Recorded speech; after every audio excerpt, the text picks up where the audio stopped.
We're going to go live on Facebook. We're also going to be live on YouTube, coming to you direct. All right, good job. So first of all, Ebrima, thank you so much for your time today. I really appreciate it. I love the story you shared with me, that one of the things that you've learned to do, and I don't want to steal your thunder, you'll talk more about it, is to say no more often. And I appreciate you not saying no to me. So, well, how can I? You're very, very, very kind. Thank you. So here we are, Mastermind with Neil Schwartz. A special guest today is Ebrima Wadda from Washington State. And so we really so excited to have you here today and working with us and our team and sharing some different ideas. Ebrima, if you wouldn't mind, could you just do a little kind of Reader's Digest version of how long in the business, your background a little bit, some of that kind of stuff, maybe some of the numbers that you've achieved over the last few years, things like that. Yeah, well, thank you. And Neil, thanks for inviting me to hopefully share some ideas with those that are listening that, would be helpful, just like ideas that people have shared with me in the past have been very helpful to me. So I have been in the business for about 18 years. And prior to real estate, obviously, I grew up in West Africa. And then I came to the United States about 25 years ago and, went to college. And it was funny, like, while I was going to college, I worked at a nursing home, helping just take care of old people, like feeding them, changing the beds and that kind of stuff.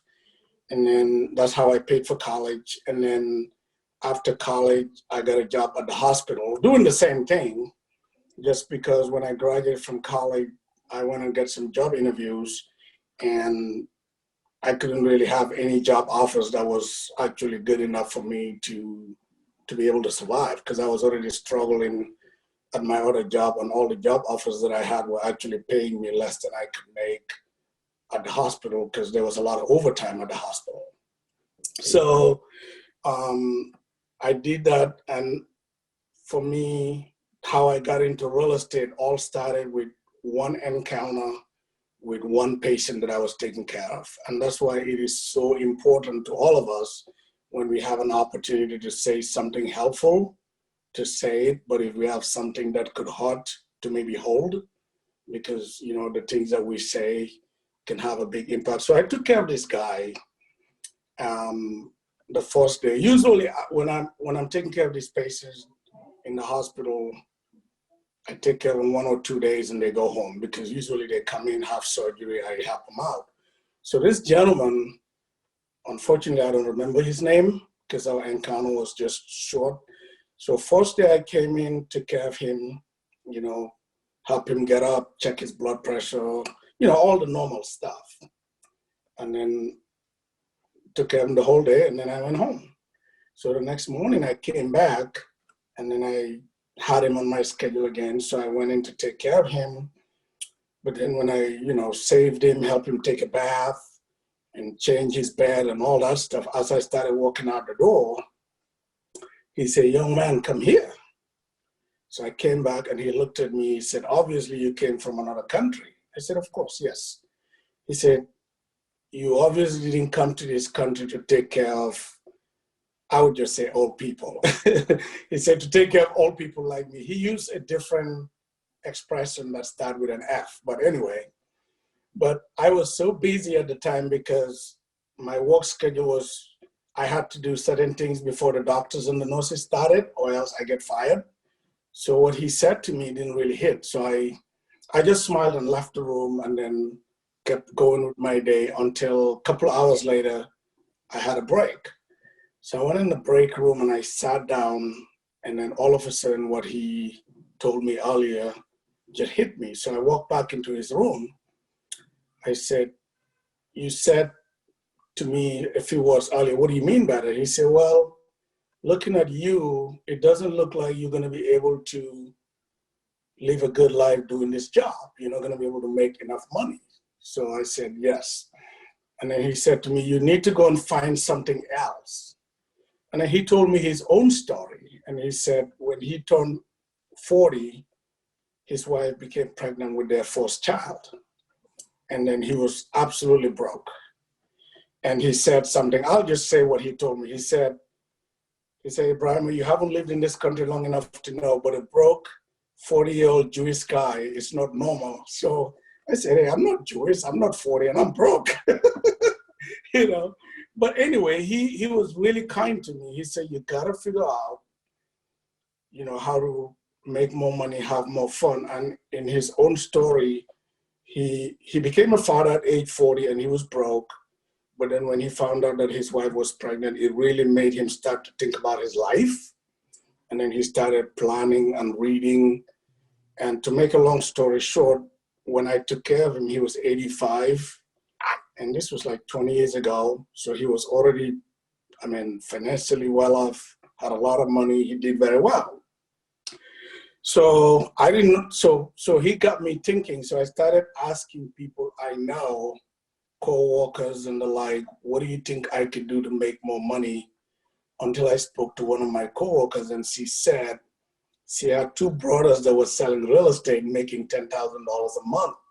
And I was like, you can't be telling me the truth, $10,000 a month. I'm here making $3,000 a month. So anyway, I met her brother, Michael, and went and got my license. And the first 6 months, I didn't sell a single house because I really didn't know what I was doing. Finally, I came to the office. I said, Michael, I don't know what I'm doing. I need help. And he handed me these cassettes, and they have this guy, Mike Ferry. And I started with this tape called the Buyer Efficiency Program. And then I had asked Michael before, I said, hey, I have $20,000 in credit card debt. I really don't want to file for bankruptcy.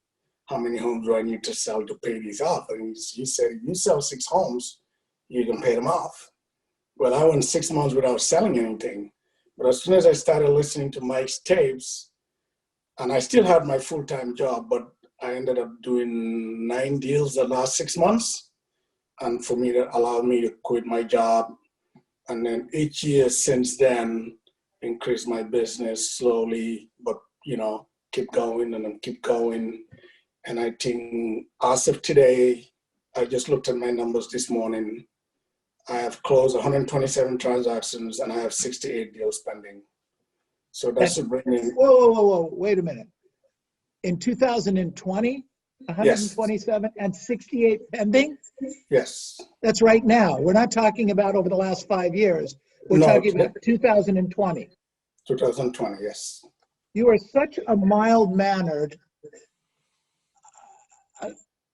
wonderful man that's doing extraordinarily well, and you feel like you're just, it's a matter-of-fact conversation. Congratulations to you. That's fantastic. Thank you. So do you do that? Do you have a small team? Is this your own business? Tell me how that works for you. Well, I list and sell.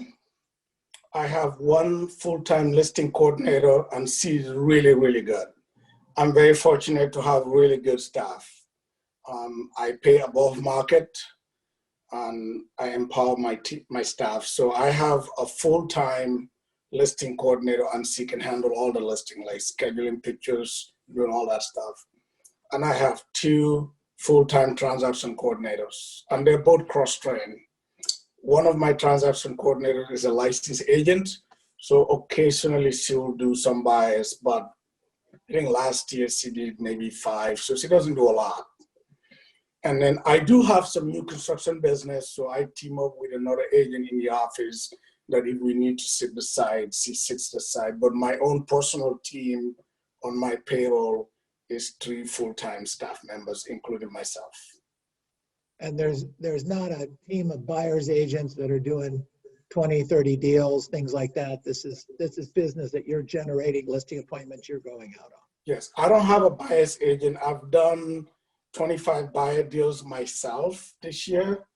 What I do have is, like in our market, I am about 30 miles north of Seattle, and our market almost run kind of like north and south on the I-5 corridor. So I have clients all over the place. So my buyers that are buying outside of certain areas, I have about 3 agents in our marketplace that I refer clients to, but they're not my buyer's agents. So I refer them clients, and then we do a 50-50 split. Got it. And so I'll do 2 or 3 of those to each agent. So they'll do about 10 or 15, but that's not in my numbers. It's just a referral that I send out. Well, that's outside of your numbers. That's outside of my numbers, yes.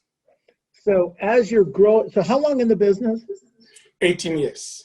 18 years. So the first few years you were, I don't know, 10, 15, 20. Was there a break? So tell me the first few years, how many transactions a year? Well, for the newer agents that are listening, here's the hope. I did my first deal after 7 months, so I'm a slow starter. But then, so that first year I had 9 deals closed, but I had another full-time job. So my second year in the business, I quit my job, and then I went and closed 14 deals, because the first few years I had a lot of deals fall apart, just because I was new, I wasn't getting everybody qualified. So my second year, which was my first year full-time, I closed 14. And then my third year, which was my second year full-time, I closed 29 deals. And then the next year, I actually did 24, because that's when I hired a coach. And the reason was when I did my 29 deals, 27 of them were buyers, 2 were listings. And I took those listings purely by accident. And then when I hired a coach, my coach started working with me on getting more listings. And then I went from 29 to 24, but I got 50-50, 12 deals that were listings, 12 deals that were buyers, because I was working 7 days a week. And even though my numbers went down when I hired a coach, my income went up, and for the first time I was able to take a year off. Excuse me, not a year off, a day off, like on Sundays. But for me, I think my breakthrough year was really that third year when I really was able to get at least a couple of paychecks a month, because when I had a regular job, I was used to that. So once I was like, okay, now I'm getting paid just like regularly, it gave me the confidence to really, hire a coach and really, dive into the scale part of the business. And the first 2 years that I had a coach, my business didn't go straight up because I was learning so much. But I think for me personally, the real breakthrough for me was 2008 when the market crashed. So tell me about that. What when you say it was a breakthrough? Well, I didn't know that the market has crashed because 2008 was a good year for me. And then I started having, like I was doing a lot of buy deals. I'll have builders start calling me. I'll have lenders start calling me and just saying, hey, we have this deal if you bring a buyer. So I started talking to my coach, and we really ramp up our prospecting. And my coach basically said, stop listening to the news. The market hasn't crashed. Just go and make some calls. So what I realized was there was this unbelievable opportunity when everybody else was leaving the business. And for me, like in 2007, I think I was doing around 50 deals. And I think by 2010, I was doing over 100 deals. Wow. And everybody else was starving to death. Well, I mean, it looks like it, but my coach basically just said, focus, because, you remember back in those days, you couldn't call all the expires, you couldn't call all the cancel. Right. So I was so busy doing my own thing that I didn't really pay much attention to what was going on, but apparently that's what was going on. So, Ebrima, today, you'll probably end up, I don't know, 200, 225 transactions for the year, something like that? As of today, closing pending, we're at 195. So there's a very good chance we'll be down there. Yes. Yeah, and maybe even 250. So what percentage of that is past client and sphere, and how does it break down source of business for you? Yes. So right now for me, because of the changes that I made when the last market crashed, I do have some new construction business.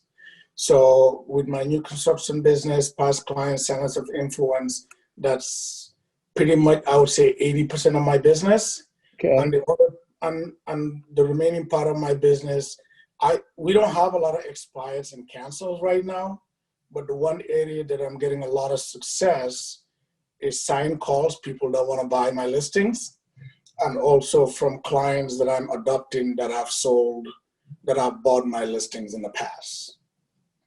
So right now, as of this year, there's not a lot of, anyway, in my market, there's not a lot of expires and cancels. So I am really, really heavy on my database right now. Okay, good. Now, when in 2019, you did how many transactions? In 2019, I closed 151, I believe, yes. Okay. And Last coming year. into 2020, what was your goal, your plan? 160. 160. Yes. So clearly you blew the doors off of that idea. Well, I think, obviously the market probably have something to do with that. But Right. I remember back in March, we were on a mastermind call and some people were even talking about revising their goals down. And, I decided that there's no way it makes sense to revise the business plan in the fourth quarter. So we kept our original business plan, and luckily things have turned out better for us. So clearly that's happened. So did you ramp up prospecting? Did you talk to your past client and sphere more? Tell me what worked for you at, because you're going to end up doing 25, 30% more than your goal, and your goal was pretty impressive anyway. Yeah. Well, I think I don't know if you guys remember, Washington State, I believe we were the first state in the United States that actually had a positive coronavirus test. And I think we were one of the very first states to actually shut down. And when the governor shut us down, he actually considered realtors as non-essential. So there was a 2 weeks period there where we all had to stay at home. But then I realized that, I own my phone and I own my database. And yes, the governor said don't go out and drive and meet people. So instead of just sitting in the house doing nothing, I just get up in the morning, put on my work clothes. I'm lucky enough that I have an office close by. So I just walk into my little private office and I was just making calls to my clients. One thing that I noticed was the calls were taking a lot longer, but since I was at home, I just went all day and just talking. And then after doing that for a couple of weeks, the governor changed his mind and said we were essential, but we couldn't go to the office. Okay. So I called my broker. This may not be, I'm not asking your agents to do this, but I called my broker. I said, I need to come in the office. I just can't stay here. I need to come in the office. So my broker and I come up with an arrangement that allowed me to come in the office. So I just decided that I was going. The nice thing is nobody was in the office. Right. Agents, to this day, my office is virtually empty. People are not coming. Some are working from home, but most are not doing anything. So for me, I just decided that if everybody was going left, I was going to go right and see how it turns out. So, Ebrima, where did that come from? You came from West Africa. What country? Gambia. Gambia. Yes. So your family do well there? Did you have a lot of opportunity there? What was it? Well, I want to know about you and your learning process. Yeah. Well, for me, I think everybody that's listening or watching, if I were to take them to where I grew up, they'll probably say, oh, wow, this is a poor place. But I really didn't grow up poor. I mean, I grew up in a village. We didn't have electricity or running water, but I didn't know those things existed, so it didn't matter. Right. You know, but my dad was the hardest working person that I know. And when I was a kid, my dad has lots of cows. But I remember Dad telling me, because I used to see all these grown people come to my dad asking for help, begging for help, and just, you know, and I just see that my dad didn't have to really put up with anybody else's crap, to say, because when people were playing, he was walking, and when people were wasting resources, he was being more careful. So I think that was my first real education. And that, my dad was a very quiet man. He didn't say much, but you could learn a lot by just being around him. And then for me, I think that was the foundation for me. And then when I came to the United States, I worked in a nursing home. And I very quickly realized I just wasn't gonna, you don't wanna be old and poor. The reason I'm saying it is when I was working in a nursing home, you see people that, I mean, I took care of this one guy in particular for 2 years. He had no visitors. Oh, wow. None. And when he died, somebody came to pick up his stuff, and I asked my manager, who's that? Apparently that was his son who lived 2 miles from this facility. And he never came to visit him. Never visit, because he was completely in the care of the state, had nothing. But then when I went to the hospital where patients come and go, I realized some patients were getting a lot of visitors and some got very little. And I started asking some questions, and the people that were getting a lot of visitors, honestly, they were more well off. And I'll joke with some of them. I'll ask, how come you get so many visitors? And they'll say, oh, nobody want to be taken off the wheel. You know, so for me, those were really two experiences that helped me, you know, realize that I needed, you know, to improve my financial situation. And, you know, with being in the Mike Ferry program and over the years, you come to realize that, yes, you know, just like Rosalinda did, she wants to improve her business, but she had to take some action also. Right. So for me, I was able to connect the two and said, yes, I can sit here, I can have the biggest dream board, I can, you know, listen to all this stuff, but if I want what I want, there have to be some actions involved. Well, so it sounds like you take a lot of action. So, but let me ask you something, you know, from a mental perspective, is it easy for you to take action, or do you have to kind of charge yourself up in the morning? I mean, aren't there days where you're just like, who needs this? Well, I'm an amiable by nature, which means I'm not a very aggressive person.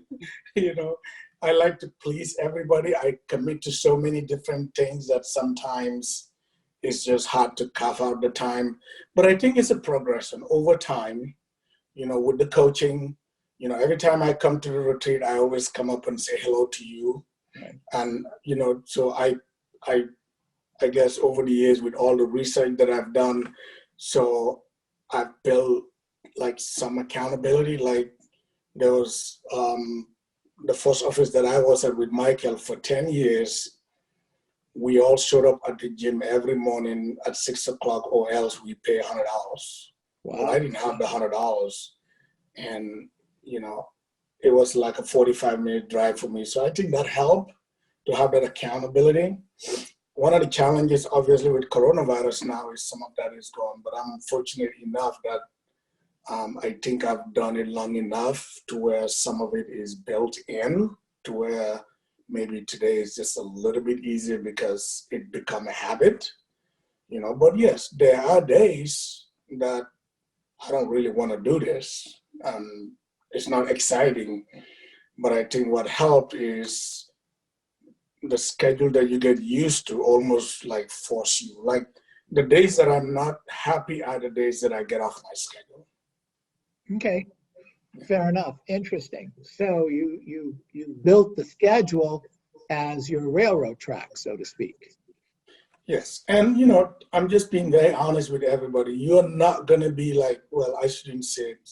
I am not like 100% doing this every single day. But I remember Mike saying before, if you do it more than you don't, you know, No, that's the good that's the point. plan. Do more than Absolutely. you don't. Absolutely. So, you've been doing this for a lot of years. You do a lot of transactions. You still have to role play? Do you still have to work on your scripts and dialogues, or do you just know it and you're cool with it now? I still have to role play because, it's just like exercising, even if you're fit, you still have to exercise. Okay, You good, know? good point. And I realized that just the commitment of having a role play partner, the commitment to practicing, because after you role play, or you can't just finish your role playing and not call anybody. It's almost like doesn't make sense. After you practice your script, you have to use them. So it's almost like one thing lead to the other and then to the other. So it's kind of like a chain. And the key is to keep the chain intact. Because if you like cut a piece of the chain, now you have pieces of chains. And it Right. makes it harder. So, it's a challenge, especially like right now we have 3 young kids. They're doing homeschooling. So all of these things are challenging. But what I've learned over the years is I can look at what's going on in my life and in my business and build a schedule that works for me. So maybe my schedule may not work for someone else, but they can also build a schedule that works for them. So I have changed some of the times that I role play and the partners that I role play with, but I still role play and practice. Good, good, great. Thank you for sharing that. So, in our conversation a few weeks ago, we talked about you learn to say no. Mhm. So was that your superpower now? So did we talk about that, or is that was that a different conversation? Well, for me, as an amiable, saying no naturally is very difficult. It's just my nature is to be your best friend. My nature is to just help you, and that's my nature. But then I also, obviously, with the help of coaching, I remember when my very first coach said to me, you know, you have to practice the script and you have to go and present. Well, my challenge was whenever somebody said, no, I'm done for the day. Like, I don't want to go back to the phone. So she made me, you know, we put together 2 90-day plan. The first 90-day was just practicing the script.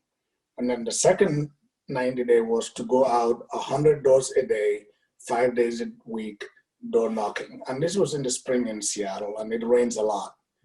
But by the time I was done doing that, I had the word no so many times that it didn't bother me anymore. So I would say for me, one of the things that work well for me now is to be able to pleasantly say no, and not in a rude way, but if you ask me to commit to something that I know is really not going to work for me, it also means it's not going to work for you.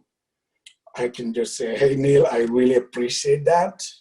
Thank you, but I'm going to have to decline. Got it. Or if somebody say, will you cut your commission? I can just turn it into a joke and smile and say, are you really serious? No. Do you have any other questions? Just, and that's the end of that. And So, that's that's it. And then you're done with that. yeah. Fantastic. So we talked about Rosalinda and her learning the objection handler with the for sale by owner. Is there a particular situation or objection handler that when a certain thing happens and comes up, you go, wow, that I've got this, I can handle it, I can do that, I'm excited that it's in front of me. Anything like that for you? Yes, my favorite one is, hey, Brian, I really have a friend in the business and I need to talk to my friend about this. So we all hear this all the time. So when someone asks me that question, I like to have fun with people. I just said, let's say, just ask me the question, for example. So Ebrima, I appreciate that, but I already have a friend that sells real estate in the business. I'm going to use him. Hey, you know what, Neil? That makes two of us. I have so many friends that are realtors, you won't even believe it. And then I started just kind of make it light, but then I'll just say, I'm just curious, have you actually signed this listing agreement with your friend yet? No, not yet. Okay, so Neil, that does sound like to me that you're at least looking for something maybe slightly different from what your friend is offering. Well, I mean, I kind of feel like I owe it to do something with my friend. A little bit. Absolutely. You know what? I would love to be your friend. That's great. However, since you are talking to me, it makes me feel like you are at least open to a second opinion. Correct? Yeah, I guess I am. Sure. Excellent. Well, let's go ahead and set up a time, and I'll come in. I have tomorrow at noon, or I have, Thursday at 4, and we can sit down, and I can share with you what I've done to help. To this day, 127 people close on their homes, 68 in contract. Maybe that might work for you. Are you open to that? Yeah. Okay, great. Excellent. So would tomorrow work better for you, or Thursday works better for you? That's fantastic. Good for you. Very calm, very easy, very non-threatening. Thank you. What I learned is most people would just say something just to see how you react. But if they're talking to me, that's a it tells me. Wait. Don't go beyond that. Okay? Say that again, because I think we all assume that they mean what they say. But your point is so well taken. Please say it again. A lot of people will say something just to say something, but they don't really mean it. Because most people don't sell a house every day. So this is, maybe they haven't done it before, or the last time they did it was 20 years ago. Right. And they talk to other people that say, oh, this is what you say, or they've watched television shows on how to sell houses. So they just say something. And the key is not to get aggressive, not to take it personal. It's just to relax. Like I find it easy when I'm just relaxed and having a conversation with you about how I can help you get what you want. So it makes it easy. And a lot of people, the moment they realize that, you are a professional, like the doctor don't get mad when you ask the question, so for us as realtors, don't get mad or defensive when the homeowner asks a question, because it's a pretty important thing. But most of the time they're just saying what they're saying just to see how you'll handle it. Very good. Great thought. So, Robert, any questions come in from YouTube or Facebook? Well, Ebrima, a question came in, and we get this with everybody. As a newer agent, what would you suggest to them to get their business up and running the way that you did? That's a great question. For me, like I said, the first 6 months, I didn't sell anything because I didn't know what I was doing. So for any newer agents that are listening, first of all, Neil have been Mike's first #1 client for 45 years. I will call Neil right after this call and say, Neil, what should I do the next 90 days? And Neil will tell you that. But it's going to come down to really having a plan just for you. You got to learn the scripts. Because if I've never heard that before. I'm going to write that down. Like you have to, like for me, the first 90 days that I had a coach, Debbie Reed, she makes me write one script 10 times a day and handwrite it. And then chant it in the morning 10 times, in the afternoon 10 times, in the evening 10 times. And your family would think you're crazy. Seriously, because this is unusual. But then, you do that long enough, it becomes second nature. Like when you know what to say, you are not afraid. Because I'm an amiable. I remember taking a class in college, and I worked with this student for 3 months on this project, and we had to do a presentation. Neil, I ran out of the class, and there were 20 students in the class, because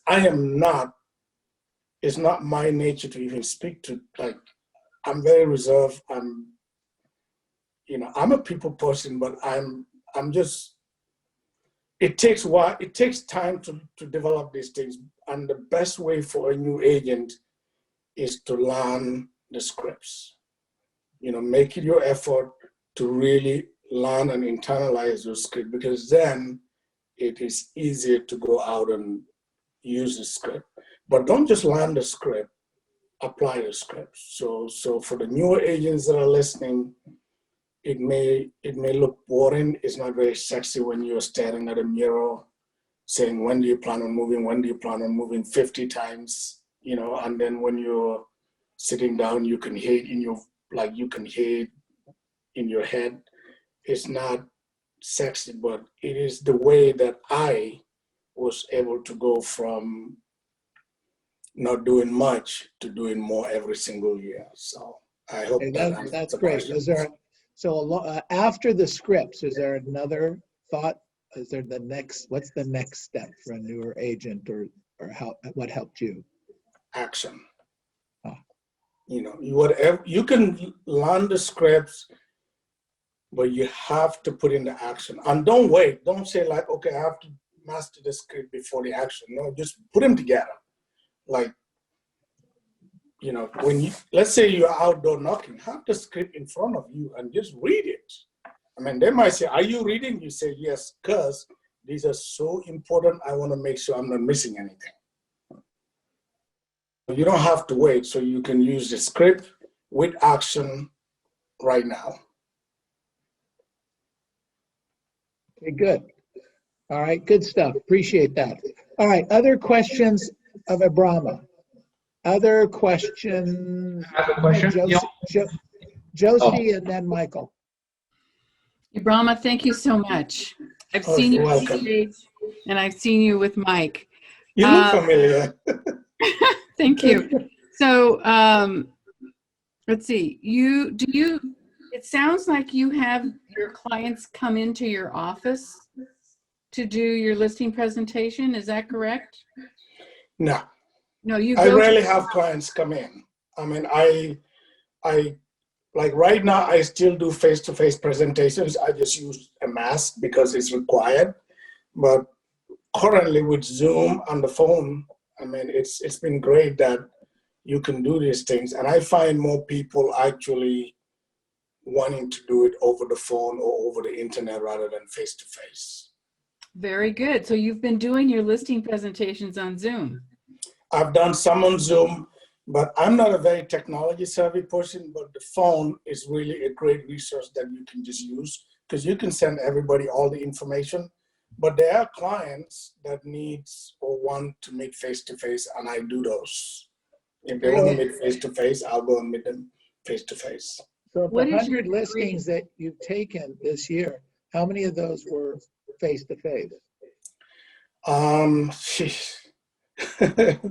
So I would say roughly since the coronavirus started, maybe 30% is face-to-face and 70% is either on the phone or via like Zoom or different mediums. And I'm fortunate that I have like several clients where I just send them the paperwork and they sign it and send it back because of obviously where we are today, but that wasn't always the case. Right. Good stuff. Very good. What is your degree in, Ebrima? I studied economics. Good. Yeah. Good job. Thank you. All right. Good question, Josie. Thank you. Michael. All right, perfect. Thank you so much, Ebrima. I actually saw you last year in production retreat in January, and you really inspired me to get into the business. And I heard your story. It's really inspiring. So thank you for that, first of all. You're welcome, Michael.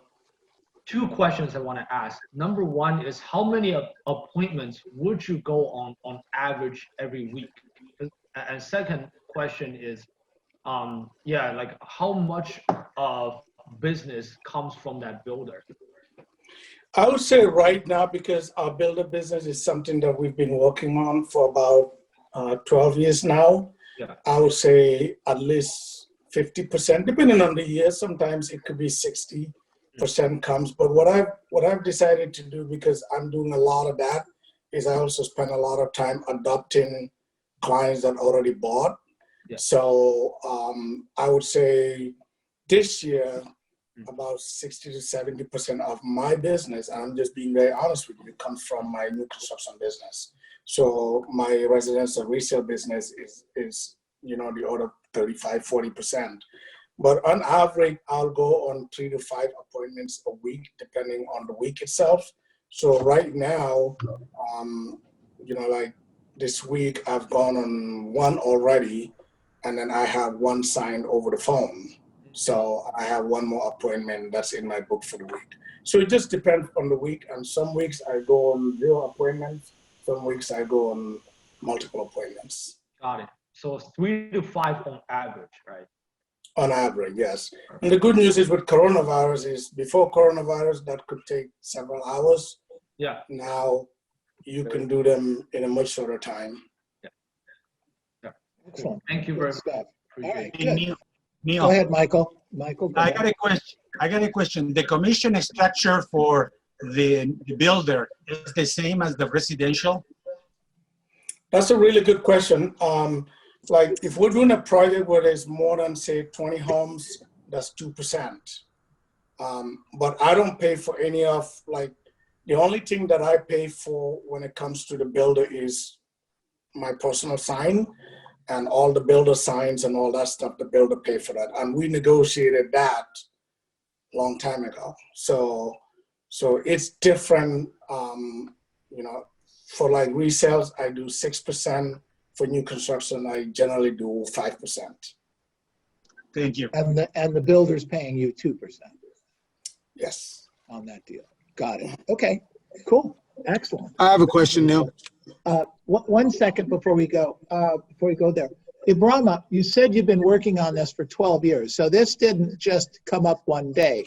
This has been a process for you, correct? Oh yeah. Well, like for example, for me, when the market crashed in 2008, it's different from what we're dealing with now. That time, I would get calls directly from builders that say, hey, we have this house on the market listed at this price, but if you have a buyer that can pay this much, we'll do a deal. It's funny, and I talked to my code. The first builder I approached signed a listing agreement with me for 191 homes. And then I freaked out, but then the next week the bank took the project. So 1 week I went from getting 191 units to the next week 0. But then I talked to my coach and I realized there was an opportunity. And then I just started working on that. And the first, right now I have only one builder. And I remember when I started working with this builder, that first year I was putting 90 to 100 hours because we were literally on the verge of even trying to save this company. So not only was I just working with the builder, I was even negotiating with the bank. So it's, it's not just a situation where I just get a call and just say, hey, come on, let's this many homes. I was already selling a lot of real estate at the time. Right. And I actually basically took 2 years where I didn't even do any residential resales just to help this turn things around. And then now we come back to maintaining that business while continuing to build our residential resale business. Good for you. Good job. Who had a question before I interrupted? Sorry. Was it Albert or? Armin. Go ahead, Armin. I can hear you. Armin. Okay, Ebrima, did I hear you right? 2 things. Did I hear you right when you said you feel worse when you realize you did not follow your schedule for the day? Yes. Because That's cool. well, because what happened is like, again, after 18 years, you build these habits. It's just like when you don't go to the gym that day, you probably feel worse than if you've gone. So for me, the days that and it doesn't matter, I can close 10 deals during the week.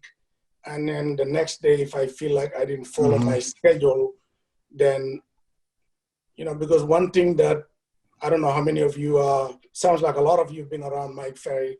One thing that I've learned from Mike over the years is every day is a brand new day. So what you did yesterday really doesn't matter.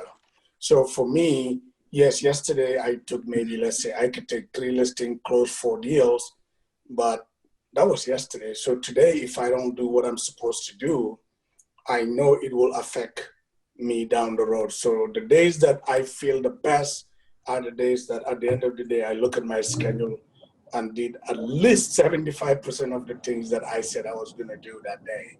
Those are the days that I feel fulfilled anyway. Fantastic. Other Makes questions? sense. Makes Other sense. questions? Another thing is, Go ahead, Armin. let me ask one more thing. Another thing is, Ebrima, I remember a few retreats ago, Mike Ferry had said how you have, since you've been making a little more, that you've given back. And is it your country, you said, where you were either building a school or a library or something like that, of that nature? Yeah, we built a in West Africa, in Gambia. And Neil, I'll actually send you a video of it if you want to share it with your team. Please. Yes. So we actually went last Christmas and then opened it, and our plan was to go back this Christmas and start our next project. But with all the challenges of the coronavirus, we probably would skip this year and then maybe do it next year. Yeah. But I do also, what we do is 10% of our gross commission we give away. And it's not all going to, because I don't know how many of you are immigrants, but once you're an immigrant, you really belong to 2 countries. You know, for me, I consider myself as American as anybody else. As a matter of fact, the flagpole of my house is considered illegal by the city, but I decided to put it in there anyway. Because my brother's a sergeant major in the army. So I told him, if you guys want to take it down, you could take it down. My brother and his soldiers will be here. So, but at the same time, so one of the things we do is we give, well, anyway, I don't want to get into the politics of it, but we give to causes both there and here. And we commit at the beginning of the year to the charities that we want to give, and we let them know that we're going to give this much this year. And it's scary when you tell somebody that you're going to give $50,000 to their organization at the beginning of the year, you know, but that helps us stay in the game, because, you know, you're going to get to a certain point in this business where you are able to make enough to pay your bills and have something extra. You need something else to keep you on edge. Otherwise, you will start to fall, you know, you'll start to go down. So for us, Ebrima, they call that future pull. Future pull, exactly. Future pull. Commit now to what you are going to give later. Congratulations. Yes. So Yes. you're earning in excess of $1 million a year now, right? I think we've been doing over $1 million for at least 10 years now. 10 years. Mm-hmm. So $10-15 million earned in America. Fantastic. It's a lottery, you know, we all have the lottery ticket that we can decide what the numbers are. The lottery ticket is the real estate license. It's the real estate license. It is. It's. I don't know if you saw the movie Willy Wonka and the Golden Ticket. Your kids. The name Willy Wonka sounds familiar, but go ahead.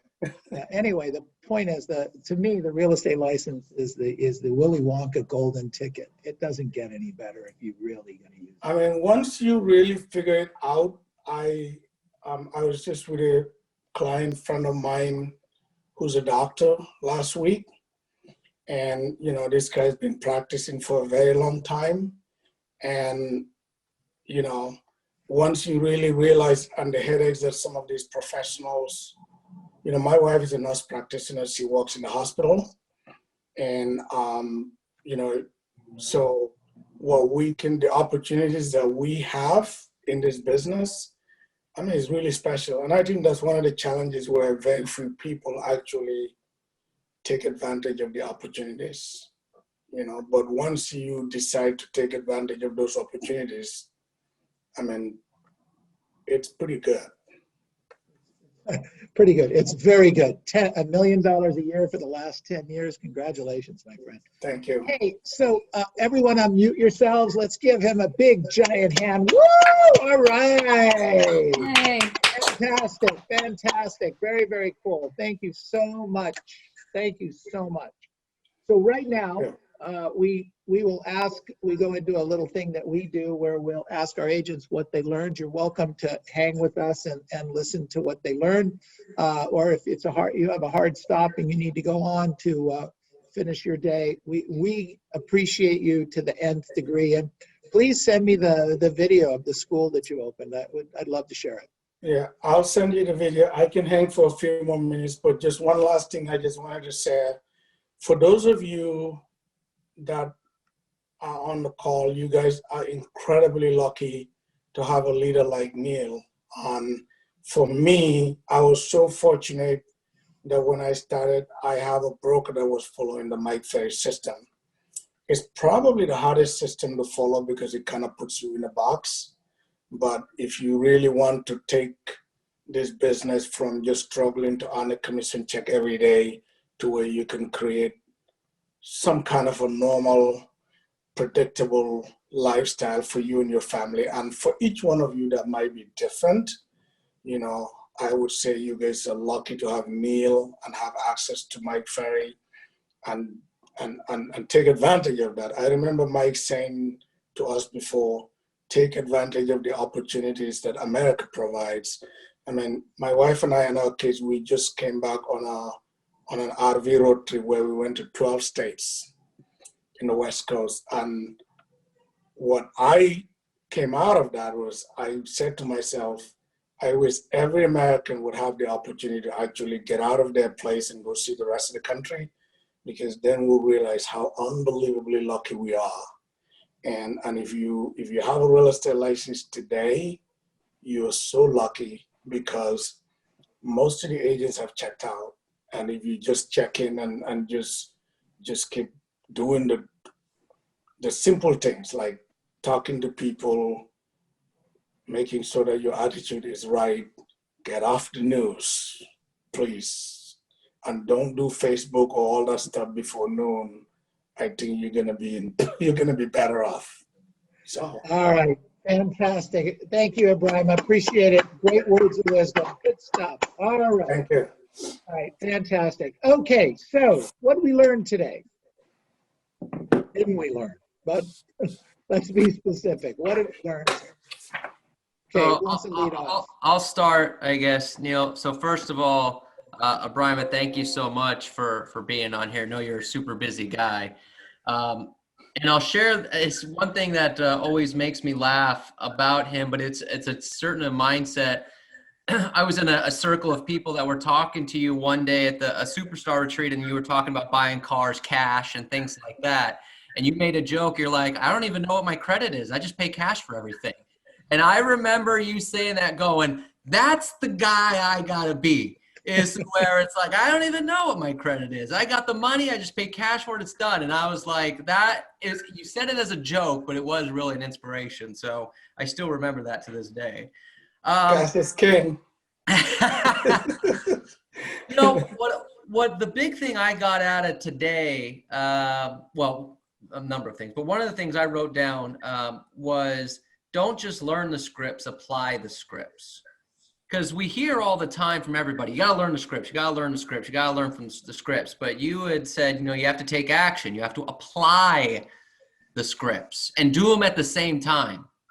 You know, don't wait to learn it and then apply it. Do it at the same time. I think that's a really, really key point for people to hear. Good, good. Thanks, Robert. Good stuff. What else did we learn today?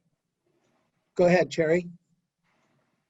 I just really like the way he broke down the way he learned his scripts. Like he wrote the same script out 10 times, and he recited it 10 times in the morning, 10 times in the afternoon, 10 times at night. And that, I think that clicked for me because I've been writing scripts, you know, every day, but I don't write each script 10 times a day, and I don't recite them as many times as he's doing it. And now it's like, okay, if I can up my, you know, script writing like that, maybe it'll get internalized faster. So thank you. Yeah, absolutely. Ebrima, a little clarification, because I heard this different. I heard you say you write them 10 times in the morning, 10 times at lunchtime, and 10 times at noontime, and then chant them in between. Is that? No, when I write it once, 10 times in the morning, Okay. and I'll fax it to my code.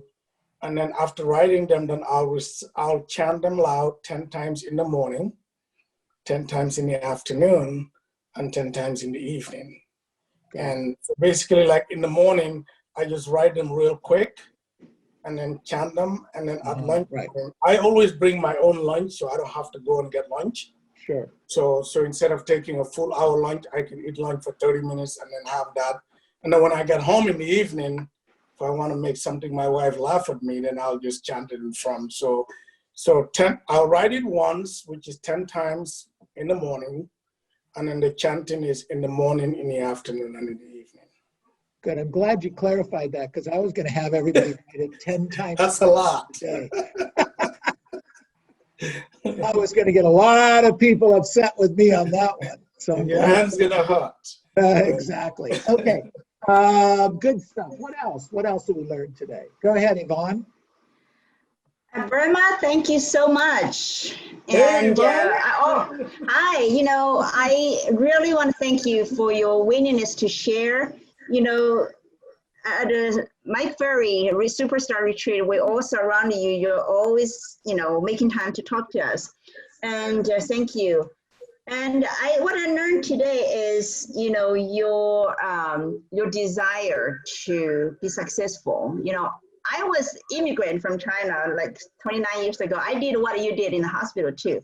So I was always searching what the opportunity out there. So thank you. And I saw what you have been through. And what I learned today is you always make serious things light by being humorous. Like what you just said, your friend said, I have a friend in the business, you make it very light. And they want to cut commission. Oh, you want to cut commission? Are you serious? So those things make it very very easy to achieve your goal. And also I was really impressed by how coachable you are. I have been with Mike Ferry for like 15 years. I never wrote down one script myself. I was so embarrassed. So I'm gonna start writing, chanting scripts, really internalize them and apply them, take action.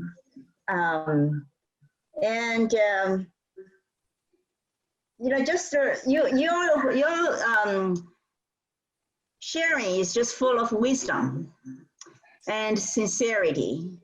And I want to thank you so much and learn so much from you. You're welcome. I'm already inspired just listening to you. So thank you. Inspired. Yeah. Exactly. Okay. What else do we learn? Anyone else? Go ahead, Albert.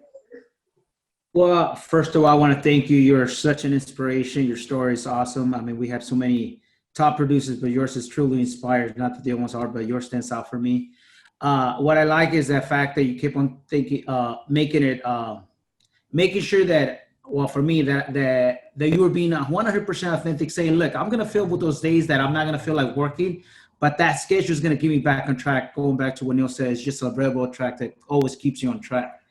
And then also, you mentioned about making it so lightly. I have a question for you. Is that because of your personality that you make everything so easy, or do you find that easy, or did you at any given time had a challenge with that? Because obviously with you, it sounds so natural. Well, I think it may look natural, but it's something that I've learned over the years. But if you really, really, really think about it, when you list a home and it doesn't sell, I mean, nobody die, okay?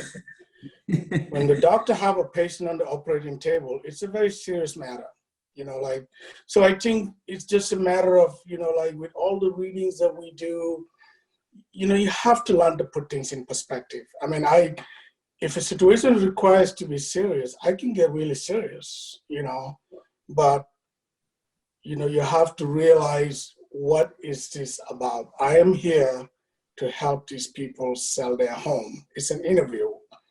And if you are able to help them, great. If you're not able to help them, great, because you have the opportunity to be. For me, the way I look at it is, I don't look at taking the listing as winning. Just the opportunity to talk to someone about their property, for me, it's a win. So that's where I start, which is I just come in and, there are times when you really have to be serious and confront somebody, but I find it easier that I can confront you and still deliver it in a way that doesn't make you feel like I'm being disrespectful.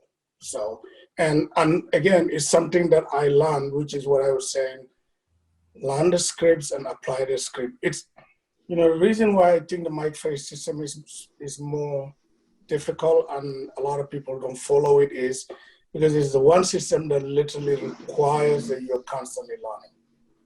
Constantly. Thank you so much. I appreciate it. All right, good. Who else do we have? Go ahead, Josie. So,